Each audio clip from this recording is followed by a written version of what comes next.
Welcome to the NFC Squad. Sit back, grab your favorite beverage, and join us as we get you ready for another wild weekend across the National Football Conference. You are talking ball with the NFC Squad. From the Cowboys to the Packers, the Falcons to the 49ers, and everyone else around the NFC, it's the local experts of the Locked On Podcast Network bringing you scoops, breakdowns, and the most comprehensive preview of the upcoming weekend for hard-hitting NFC football with our harder-hitting takes. Buckle up, it's the NFC Squad, and we have a seat for you. No hurt feelings allowed. Squad up, you're part of the NFC Squad. Welcome in, football fans from across the league, but specifically, this is your NFC Squad. First time we're doing this here on the Locked On NFL podcast. We appreciate you coming through and joining us. Of course, this is all part of the Locked On Podcast Network. We're representing your teams every single day, so sit back and enjoy. This is going to be a little bit of a different style of show if you haven't been through here before that you might be used to, so bear with us, but I promise you it's going to be a lot of fun. We're going to be talking about everything going on in the NFC, and we're going to be doing that thanks to our friends over at Prize Picks. This episode brought to you by Prize Picks. Go to prizepicks.com/LockedOnNFL. Use that code, all lowercase, Locked On NFL, all one word, and you're going to get $50 instantly when you play $5. I'm David Harrison. I'm your local host of the Locked On Commanders podcast, but of course, I am not doing this all by myself. We're going to go around the horn here. We got James Yarko, my frenemy. We used to host the Locked On Bucks podcast, but now he's kicked me off. He fired me and said, no, Locked On Bucks is all mine. So he's selfishly doing that, enjoying that solo split paycheck. Gino Camilleri of Locked On Eagles coming through here. Third place in the NFC. That's right, buddy. Warranted. And Warranted. Louis DiBiase, his partner in crime, down there with the Locked On Eagles. We call them the bad boys of the NFC Squad here. Landon McCool representing Locked On Cowboys. So the NFC East is rolling deep with Patricia Traina, Locked On Giants. Last place in the division, but maybe first place in our rising, Aaron, rising, fingers crossed. Rising, exactly. Aaron Freeman of Locked On Falcons coming through as well. We'll get to your big victory here in just a moment. And the great Peter Bukowski, the great late Peter Bukowski of Locked On Packers. Thanks for joining us. I'm not dead yet. I'm not dead yet. Come on now. Come on now. The night's Thanks early. for joining us, everybody. We're going to talk about our biggest takeaways from the last week. We're going to go around the horn here, and let's start with the team that had to have had the biggest win in Week 5. Aaron Freeman, go ahead, man. Take yet another victory lap, that 36-30 victory over James Yarko's Buccaneers. It's Kirktober, so it's a great month of the year. Oh my God, this is when Kirk Cousins is playing his best football. 509 yards, set the franchise record. It's incredible. It's an incredible time to be alive for the Atlanta Falcons. Everybody's knocking the Falcons because they're celebrating wins like they won a Super Bowl. But if you've watched the Atlanta Falcons for the last 6 years, you would think that winning a couple of games is like winning the Super Bowl. So we don't have that privilege, because of a certain game that happened a couple of years ago. So we are going to take our time and celebrate. Aaron, what happened a couple years ago? I missed it. I don't know what you're talking about. I can tell you guys, I talked to somebody who's related to that game that happened a little while ago. Still not over it. It still stings a little bit. Just like Buccaneers fans seeing Kirk Cousins like that moments in the past. Not the first time Kirk Cousins has done that. We're not going to talk to James Yarko yet. Instead, we're going to go to another winner, Patricia Traina, Locked On Giants, probably the second biggest win from this group this weekend. Give us your thoughts following that big win over the Seahawks. Second biggest win. I think the biggest win. I mean, Daniel Jones goes in there, looks like a legitimate quarterback, and he does it without Malik Neighbors. He does it without Devin Singletary. The defense was just absolutely amazing. They shut down DK Metcalf and that trio of Seahawk receivers. I mean, my gosh, please play like that every week. I was so ecstatic when I did my show on Monday that I was like, my listeners were like, boy, it was so glad to see. We're so glad to see you smile because it's been so long. I thought I was going to forget how to talk about a winning team, and it came back to me. Thank goodness. But what a win by the Giants. And now they get the Bengals at home who are struggling. They get them though on Thursday night. The Giants not really good on Thursday night, but hopefully they'll keep it rolling. Yeah, the NFC West, no representatives out here, so nobody to talk about the Seahawks side of things. In fact, nobody here to talk about the Rams side of things. They probably knew they weren't going to have a lot of conversations in this beginning segment, so we'll kick it over to Peter Bukowski, Locked On Packers. Peter, 3-2 Green Bay Packers. Jordan Love's back on the field. How you feeling about things going on? Well, it is kind of fitting that there are no Rams representations here because there were no Rams representations at SoFi Stadium on Sunday. man. It was 80% Packer fans, guys. It was wild. That place is a shame, man. There was a touch. I was talking to a longtime LA reporter. I'm talking about a long time, like guy who's been there 40 years, dyed in the wool LA guy, and he was like, "I've never seen anything like this." Like the first touchdown that the Packers scored, the main concourse is shaking. Like this is NCAA 25. Like that's what was happening in LA. Like it was crazy to see. Was the game great? No. Am I like heartened by what I've seen through 5 weeks? Not when Jordan Love has been on the field. That's the weird thing. It's like I feel way better about the Malik Willis Green Bay Packers than the Jordan Love Green Bay Packers. Yeah. So that's what's weird about all of this. I still think that they probably should have beaten Gino and Louis' team in week 1, but they didn't. And so that's what happened. That's how this works. That's every game for the Eagles. Even when they win, it feels like they shouldn't have won that game, and it's stressful. I mean, you could have not said that Saquon Barkley was just a fine running back. That has came to bite you in the rear end a couple times. You could have said that. Patricia Tran might have some thoughts on that as well. By the way, Gino, Louis, I got to ask you, if you had put money down on this, and I know you didn't, are you surprised that Saquon Barkley hasn't gotten injured yet and that the Giants have running back Devin Singletary has? I mean, I would have never have guessed that. I mean, through 4 weeks, Gino, I would say I'm kind of surprised considering he's been putting the team on his back. I mean, that's like the only thing that's been going right, it feels like at times so far this year. And yeah, I think his back is the only injury he hasn't had yet so far. It's funny, Howie Roseman for so long did not want to commit to running backs, and now like a running back is his MVP, and it's the one he finally invested in. So that's kind of funny. Yeah, Patricia, like they're really like winning football games because of their running back. So yeah. Landon, if Saquon Barkley broke his leg, would he still be the best running back in Dallas? Not anymore. Did you guys hear about Rico Dowdle? He would still run faster than Dalvin. He'd still be moving faster than Zeke and Dalvin Cook. Let's be honest. I swear, if I have another Cowboys beat writer in the question section with Mike McCarthy ask why Dalvin Cook hasn't been raised up to the main roster yet, I'm going to scream because I guess nobody's watched Dalvin Cook the last 2 years. It's like the tape doesn't tell the story. It's like if we were watching the same guy, I don't think he's going to operate back there. It's fantasy football all over again. It exists even in the media. Landon, let's stick with the Cowboys though, man. I mean, of course the Cowboys can't do anything without some drama, so we have to have the delay. I don't know why it's the Cowboys' fault, but I'm going to put it on the Cowboys anyway. But 20-17, they get that win over the Steelers, 3-2, firmly in second place behind MVP candidate Jaden Daniels of the Washington Commanders. How do you feel coming out of that Sunday or that Monday night game? In there. Sunday night game, sorry. Yeah, definitely had to get that in there. Look, I feel good that the team was able to pull out a win like that because that's exactly the kind of game that the Cowboys don't usually win. On the road, non-common opponent, national television, all the vibes were off for the Cowboys to win that game. And, despite Dak being it's the old Homer Simpson, right? To alcohol, the cause of and solution to all my problems. That was Dak Prescott on Sunday night, right? Like, turnovers in the red zone, inconsistencies with the offense. But when it came down to winning the ball game, I mean, that's kind of what he does. So, some good with the bad, but certainly the Cowboys are just surviving right now with all the injuries they've got. Yeah, that is what he does in the regular season for sure. Yeah. Now, look, let's all give James Yarko a round of applause here for being the only loser to come through for this first NFC squad, because that's rough. James Yarko, go ahead, buddy. What you got? I mean, any of us on this show could have thrown for 350 and 4 against that Bucs defense Thursday night. So I'm glad Aaron. Not Jalen Hurts. Not Jalen Hurts. You got that wrong, my friend. I promise you, Jalen Hurts would have done it left-handed. I mean, shout out to Aaron. He's taking his victory lap. That's cool. It's nice when you get handed a victory twice, and you tried to hand it back once. But look, I mean, short week division matchup on the road. It is what it is. I'll just hammer the Bucs to win the division because they're now, the odds have gone up. You're going to win money at the end of the season. Kirktober is not real. It's a mirage based off of a very, very bad Todd Bowles defense and a linebacker in KJ Britt that couldn't cover anything. You going to say the Atlanta Falcons will come back down to earth against the Andy Dalton-led Carolina Panthers?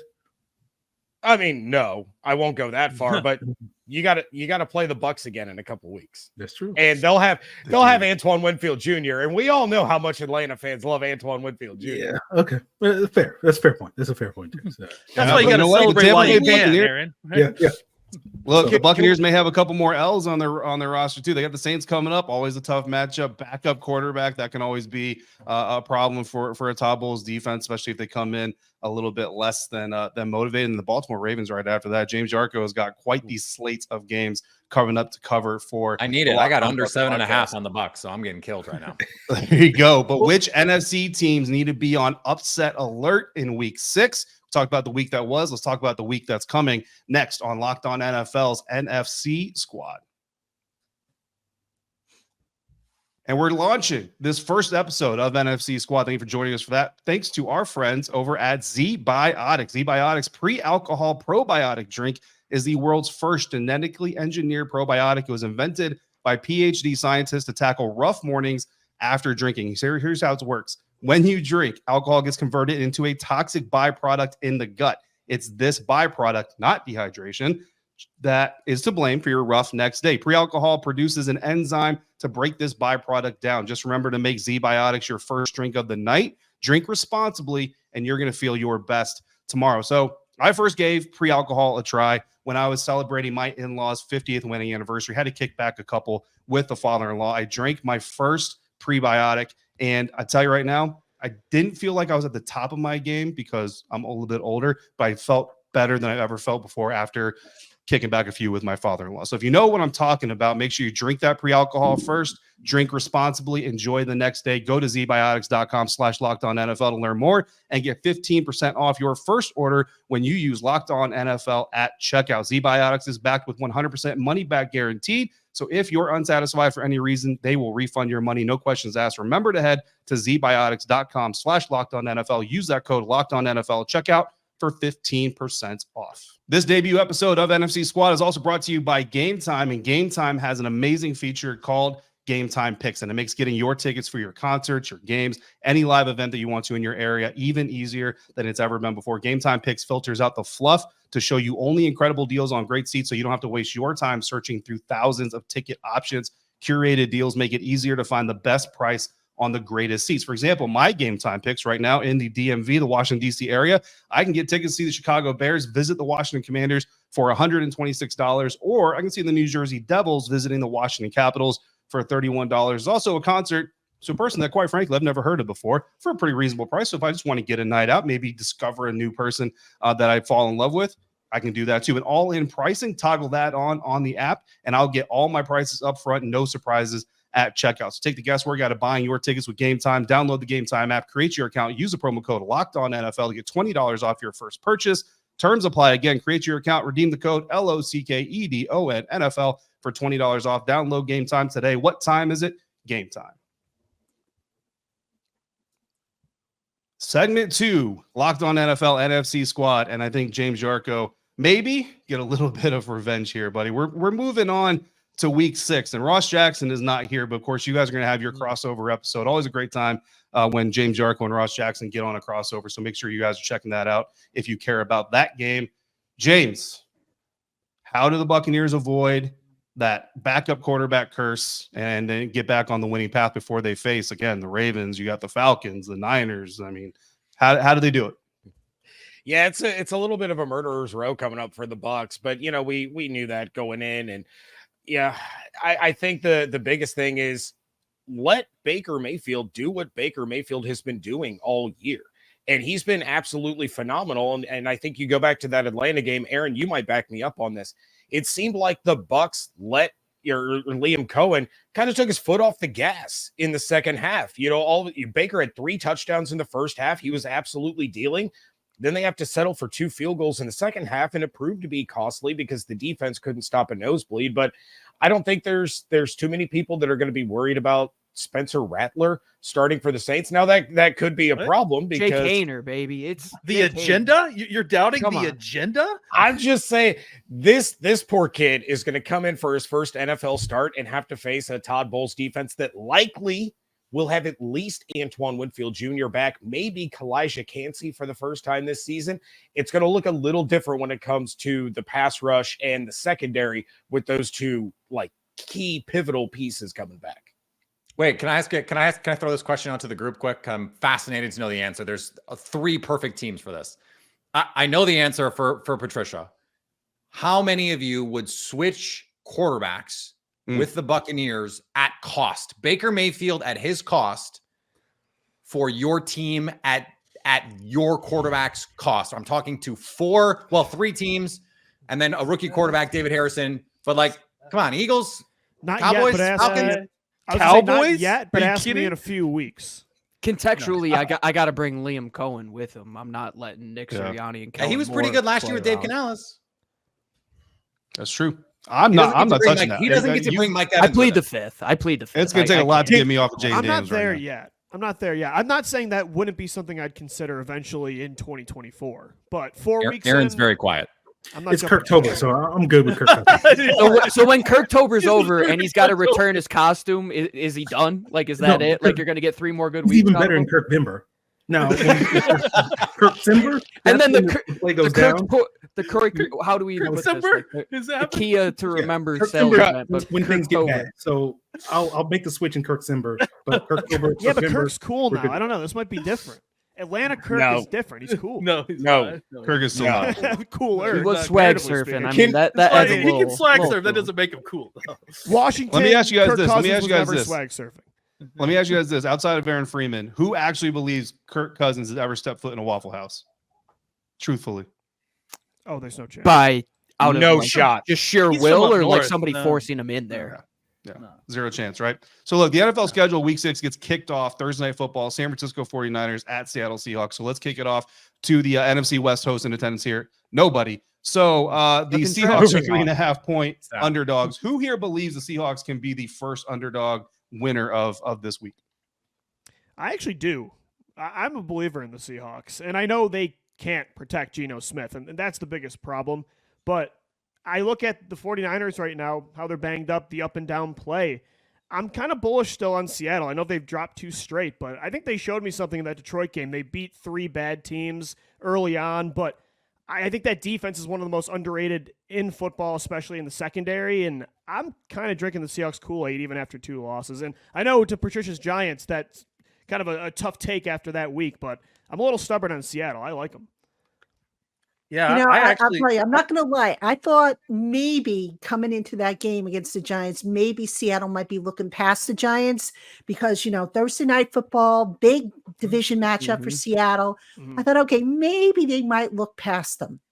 I have no proof that they did or didn't. They're going to say, obviously, they didn't. But look, we see it every week that there's a division matchup. The teams bring the juice. So Seattle, you better believe they're going to be pumped up for this game against a banged up 49ers team. I was just going to say, it feels like these are 2 teams where something's got to give, right, in this game. Like, they've lost, Seattle's lost 2 straight. The 49ers are just kind of in a state where they're just not playing at a level that they're used to. And obviously, some of it's injury related, some of it's execution stuff. It just feels like these are 2 kind of desperate teams that are in division rivals. I think it's going to be a really good game no matter what for 2 teams that really feel like they need a win right now. Are we forgetting too that the only team that made the 49ers offense look silly is the guy who's coaching the Seattle Seahawks right now? Like, I understand the personnel is different. Like, Roquan Smith is not walking through that door, all that stuff. But like, Mike McDonald is the guy that had Brock Purdy in absolute ruins in that game. And also, I guess it's a thing that I have to say now. Also, Sam Darnold, after Brock Purdy got pulled, Sam Darnold didn't look very good either. So league MVP Sam Darnold, is that who you're talking about? I feel like it has to be said. And this Geno Smith offense, like, they can, how many points or yards do they have on the Lions? Like 1 million. They can move the ball. This 49ers defense a little more vulnerable than I think any of us thought they would be coming into the year. So this is one of those where I'm just like, I just get to enjoy it. Like, let's just pop the popcorn and go have fun. Yeah. But it would definitely be fun, extra fun, I think, for most of the people in this chat that the 49ers lost. That's for sure. I think Very it'll finally good show point. some, like, Peter separation Bukowski in comes the through NFC. late, but he brings the heat when he arrives. Aaron Freeman, I want to ask you this question. So, who needs to be on upset alert here out of the NFC? Chicago Bears are favored on FanDuel. All these odds are FanDuel, by the way. Chicago Bears favored by 1.5 to beat the Jacksonville Jaguars. The Tampa Bay Buccaneers favored by 3.5 against the New Orleans Saints. Eagles 8.5 points against the Cleveland Browns. Let's see here. Packers 5.5 over the Cardinals, and the Falcons 6.5 over the Carolina Panthers. You're not going to pick them. The Lions 3-point favorites over the Dallas Cowboys. Who of that list should be on upset alert this weekend? Well, I kind of want to say the Packers just to see what Peter's reaction is going to be to that, but like I don't really believe that. I don't know. The Bears, I guess. I don't know. Yeah. Like all those teams, all those favorites feel like they should roll this week, So the Bears it's probably of those favorites are probably the most inconsistent team. They looked good against Carolina last week, but I guess we'll find out this week if every team looks good against the Carolina Panthers, but we'll see. You forgot the Giants. Can I give you an upset alert here?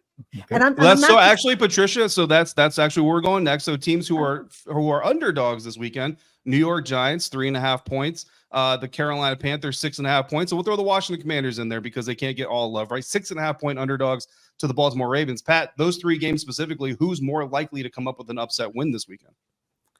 Well, I mean, I'd have to go with Washington. I mean, Washington's just been playing lights out. Let's give credit where it's due. Jaden Daniels, boy, I tell you, every time I see him in a game, I sit there and I think what might have been if the Giants had been able to move up. But I mentioned the Giants before. A couple little nuggets for you that I uncovered as I was doing my research, and I've already done my crossover show with Jake and James. Joe Burrow has never beaten an NFC East team in his career. And the New York Giants are undefeated against the Cincinnati Bengals at home. Whoa. Okay, so they are undefeated. Now, the bad news for the Giants on Sunday Night Football, they're 23-33-1. They don't have the best record, but there's a little intrigue there, especially coming off that big win against Seattle. And it's going to be interesting to see what the locker room is going to be like, what the mood's going to be like. I imagine they're going to be sky high, but hopefully not too high because you don't want to be looking past anybody. And, especially with, a supposed cakewalk, I think, they've got the Eagles next and then they've got the Panthers. So, you don't want to be looking past and saying, okay, we got to get the Eagles and we got to get them because it's division. The Eagles as an 8.5 point favorite with the Giants next week against arguably the worst quarterback in the sport right now. You talk about a disaster scenario for our podcast come Monday. If the Eagles lose that game, you're not going to want to miss. I'll be tuning in. Must see TV. The Schadenfreude will be excellent. Yeah. You mentioned the Bengals crossover. David, James Rapine went in on your boy. He's not that good. Jaden Daniels, not that good. Oh man, that's not what he said. That's not exactly what he said, but definitely look. To be fair, even Dan Quinn after that Bengals Commanders game admitted like even he didn't see everything that has happened coming. So that's certainly I think fair in the early going part of the season. I don't think Kevin Ostreicher of Locked On Ravens is going to be as bullish when we do our crossover this week. But look, for the record, Sunday Night Football, there was an attempt to flex Ravens and Commanders to Sunday Night Football. CBS said, we don't get a lot of good games over here. We're keeping that one. Thanks. And they had that right. So I expect Cowboys and Commanders Landon to be flexed later on this season. We'll see if that comes through. But what else we've got to wait to see is which of these last place teams are going to actually make the playoffs and which of these first, I just imitated more there. And which of these first place teams could be fool's gold? We'll do that next on this episode of Locked On NFL's NFC Squad, part of the Locked On Podcast Network, your team every day. And we're doing that thanks to our friends over at FanDuel. NFL fans, you can get started this season with a big return from FanDuel, America's #1 sportsbook, because since it's America's #1 sportsbook, you can find literally everything that you need there. So you're watching a football game. Maybe it's the Washington Commanders facing the Baltimore Ravens this weekend. Maybe one team is down 10 points, middle of the third quarter, and you're looking at the game plan and you're saying, you know what? I think that this guy is going to get this team on track. They're going to come back. They're going to win this game. You go to FanDuel, you can find your latest stats, your live stats. You can view the play-by-plays, so much more. And then if you want to make a wager on that in-game bet, you can do it right in the same place. You find all that information, America's #1 sportsbook, FanDuel. And when you're doing that for the first time, You bet $5, you can get started with $200 in bonus bets, guaranteed. No matter what happens, if you're right, if you're wrong, you get that $200 in bonus bets to continue testing your NFL chops. Right now, the Washington Commanders are 6.5-point underdogs against the Baltimore Ravens. The over-under on that game is 52.5 points total. I'm taking the over on the points, and I am actually taking the Washington Commanders with the 6.5 points. I don't know if I'm going to take the money line to beat the Ravens flat out, but I do think it's going to be a very competitive game. So if you want to take my advice, go for it. Make your first $5 bet. You get $200 in bonus bets guaranteed. Take full advantage of that latest opportunity by going to FanDuel.com and download America's #1 sportsbook. Wrapping up, very fun first episode here, Locked On NFL NFC Squad. I appreciate the NFC East coming through, the NFC North, the NFC South, and that's it. So appreciate all of you guys for coming through here and representing.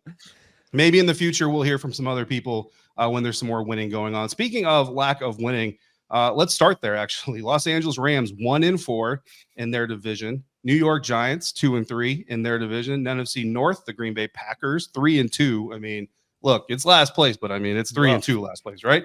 Carolina Panthers and the great Dave Canales 1-4. Let's start with Peter Bukowski, man. The winning record yet in the last place. Which team here? And I'm going to take the Packers off the board because that's just cheating. Which other team? Giants, Rams, Panthers. Which one would you, if you have to place your bonus bets on one of those teams to make the playoffs still, which one are you putting your money on? I mean, look, I think if we're zooming out the entire NFL, the Cincinnati Bengals are the team that I would be looking at 1-4 that I'm going, hey, this team can still do something here. Not the question, Peter. Not the question. Peter. Is this election season? Is this election season? I see circumlocution happening right here. That's a damning non-answer. Is what that is. Let's take the I'll Packers remember out. that, Peter. For whatever reason, the Packers, I don't know why they're listed on ESPN as in third place. I think they are actually because of tiebreakers in third. So I'm going to cheat again and say the Chicago Bears. This guy. What a spin. This guy. He shows up late. He shows up late and this. Look, these other teams stink. What am I supposed to say? Like, I can Daniel Jones. No, thank you. No way. The Panthers may never win again. And the Rams, like, their season was on Sunday. Like, the Packers had an opportunity to let the Rams save their season, and they said no. And that's a credit to the Packers. And that was something that I think we underestimate too much early in the year. Is these teams are desperate, and the Rams were desperate. Travis Rogers on our crossover pointed out, like, this is the season. You can't be 1-4 and go make the playoffs, especially now with Puka Nacua and Cooper Kupp. So I just feel like those other teams at the end of their divisions are DOA. I think there's and FanDuel probably has odds on this. And as soon as we're done, I might go look at them. Is there a chance 4 teams in the NFC North could make the postseason? Like, is that crazy? Ooh. It's 100% crazy. Chicago's fake. Caleb Williams is not good. We remember what happened with Minnesota and the backup QB last time this whole thing came to fruition, right? We remember Case Keenum, like that whole ordeal. Like, they're good. 5-0 is good, but like that division is very tough. Those teams beat the crap out of each other. And we just got out of the preseason. Let's that's the other thing I think no one wants to talk about is that, I mean, the last 4 or 5 seasons, the first month of the NFL is just chaos. And then finally, when we get into October, that's when real football starts. So Kirktober. Kirktober. When Kirktober starts and the season changes, that's when we start to get into kind of the cream rises to the top again. And then the kind of pretenders start to fumble away their chances, and everyone realizes that it's actually Sam Darnold who's playing quarterback for the Vikings, and everything kind of falls back into place. So I imagine that a lot of this stuff, like you said, the Bears, they're not real. I don't even think that's actually really a football team. I think that people just talk about the Bears and that they only exist on paper. Well, I do agree with that. It's like a shell organization it's like a tax bracket thing, right? It's like they're trying to make fetch happen, and just Caleb Williams is not good. Gonna happen. And Bears fans are looking at the Commanders going, we could have had Jaden Daniels. That dude is an absolute stud. But real quick, special shout out to the Carolina Panthers, because Sam Darnold and Baker Mayfield are leading the NFL in touchdown passes, and they were on Carolina's roster at the same time. This is a Carolina problem. Carolina and the Jets. Or Julian Council. Those are the 2 teams where quarterbacks go to die, and we all laugh at their expense. That's why the Jets lost. They can't win a game when Sam Darnold is playing. That's just the bottom line. Oh, is this our end to talk about Aaron Rodgers? Are we finally here, guys? Hang on. Hey, we're not there yet. Give me one more second. We're not there Okay, yet. We're not there yet. all right. Big shout out to Peter Bukowski for turning a third place team into his fourth place team that can make the playoffs, because Chicago Bears are indeed in third place, Peter. Green Bay Packers are 0-1. I'm just telling you what the Chicago standings say Bears. on ESPN.com. I'm looking at NFL Jesus. NFL Jesus says Green Bay Packers last place. I don't know what in that the is. NFC That's North. the Lord. That's NFL the Jesus. Lord. Also- Jesus. It also says Minnesota Vikings first place in the NFC North, Washington Commanders first place in the NFC East, Atlanta Falcons NFC South leaders because of that head-to-head against the Tampa Bay Buccaneers, NFC West Seattle Seahawks leading there. Let's go to Gino Camilleri. Which one of those division leaders is the most likely to miss the playoffs? Ooh, I think Seattle, just because of the parity in that division as a whole. I mean, San Francisco can kick it on at any given point. I think, and I said this on the show the other day, Jonathan Gannon might have a good team down there in Arizona that is going to give those teams fit. I know, Peter, it's tough for me to say it, but they're scrappy. They're a scrappy little football team. But as long as the Dallas Cowboys don't repeat for the first time in 20 years. Is that a Kyler Murray joke? No, I was not That's making good. a That was good. Kyler Murray joke, but that was good. But as long as we continue this NFC East tradition of changing up the winner each time, I would be fine if Washington won it. Jaden Daniels is a really good quarterback, and I think a lot of people in Philly might be a little jealous of what you guys got going on over there. But Seattle, just because of the parity, the NFC West, whoever really knows what goes on. It's not a real time zone scene that none of the hosts showed up. They're all imaginary people, it looks like, at this current point. It's still light there. That's why. They're just I having can lunch confirm right now. it That's is. the problem, is they're just having lunch right now. All right, one last question. We're gonna go around the horn here. We're gonna go clockwise. James Jarko, you'll start it off. We'll wrap it up with Peter Bukowski. Better late than never. Here's the question. Here's how we're gonna get Aaron Rodgers in here. Robert Saleh fired from the New York Jets. I don't care if it's not NFC. It impacts the entire NFL ecosystem. So here's how I'm gonna wrap this up in the NFC squad. Which team could you envision Robert Saleh head coaching next year? That's just how we're going to do this. And if you want to throw some barbs at Aaron Rodgers, go for it. James Jarko kicks off. Oh, yeah. Aaron Rodgers is a terrible human, and he stole an MVP from Tom Brady. Yeah. And he got Robert Saleh fired. But man, who could he head coach?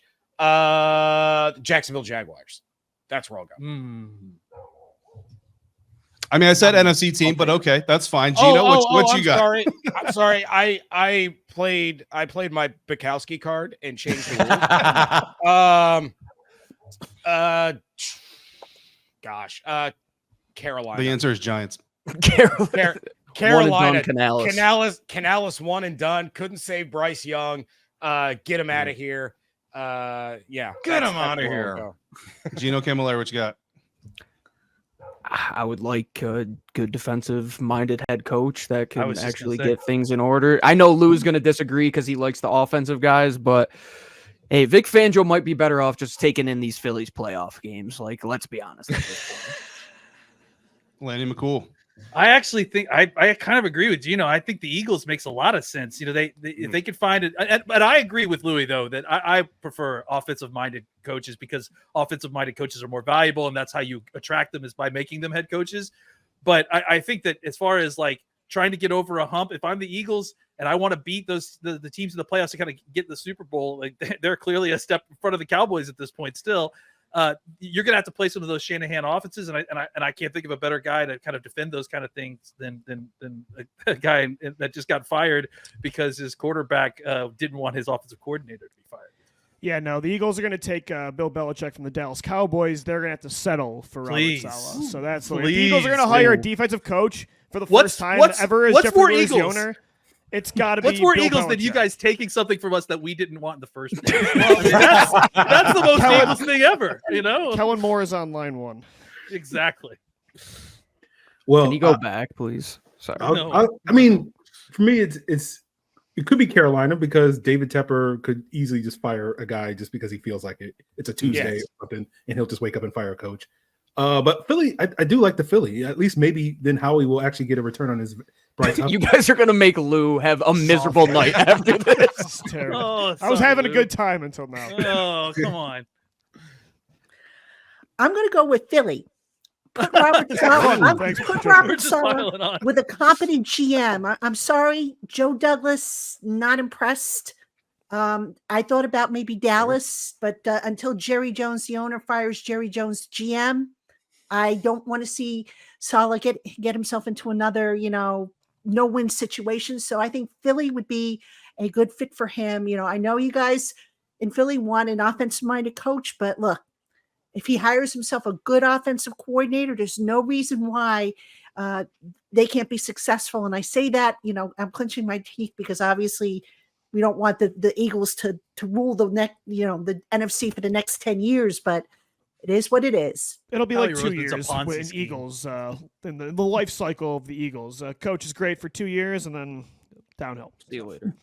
I think the answer, I telegraphed it for those watching on YouTube. I think it's the Giants because the Eagles, you do want with Jalen Hurts, when you have a quarterback who you're paying, you want someone who can work with that guy when you draft someone, those kinds of things. The Giants, I don't know that they're going to be in a position in this draft with the quarterbacks in this draft. Like, are you excited about Jalen Milroe? Are you excited about Cam Ward? Are you excited about any of these guys coming out? Gino's shaking his head, yes. I look at it and I go, okay, the best players on this team, it's Malik Neighbors and then like a bunch of guys on the defense. And I guess a bunch is overselling. It's Dexter Lawrence. It's Brian Burns. Like, that's the strength of the team in a lot of ways. And so, okay, maximize that, figure out what's going to happen at quarterback in the future and try and build this in the short run. Now, I think you probably in New York need to just fully rebuild that whole thing. I don't know what anyone has seen from that front office to go, oh yeah, those are competent folks there. Especially after Hard Knocks. Like, why did they approve 80% of what we saw in Hard Knocks? Oh my God. I can't believe we Hey, Peter, have you seen the Giants draft class this year and how well they're doing, how they're contributing?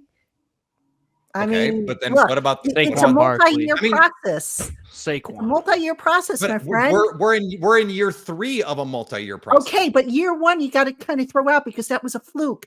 Year 1 should have been what year 2 was. Exactly right. So then now what are we doing? Look, it takes Is Daniel time. Jones being It held takes back time. a year? Is that The what we're Giants talking didn't deteriorate overnight. It took them over 10 years to deteriorate. It's not going to take them. Hopefully, it won't take them 10 years to rebuild here. But you got to give them time. I mean, gosh, even Dave Gettleman got 4 years to try and fix the team. Joe Sheen's got to get at least another year, I would think. I don't know if you had to throw bad money after more bad money. Like that just it seems like a sunk cost. Like if you're going to move on from the coach, I got to move on from everybody. Who says they are moving on from the coach? Me, I'm saying that. I'm saying they should hire Robert Saleh instead of Brian Daboll. I don't know. One bald for another bald. Oh, Robert Saleh, stick around. He's not moving. He's not moving time zones. As long as they don't bring Aaron Rodgers over, then we got a problem.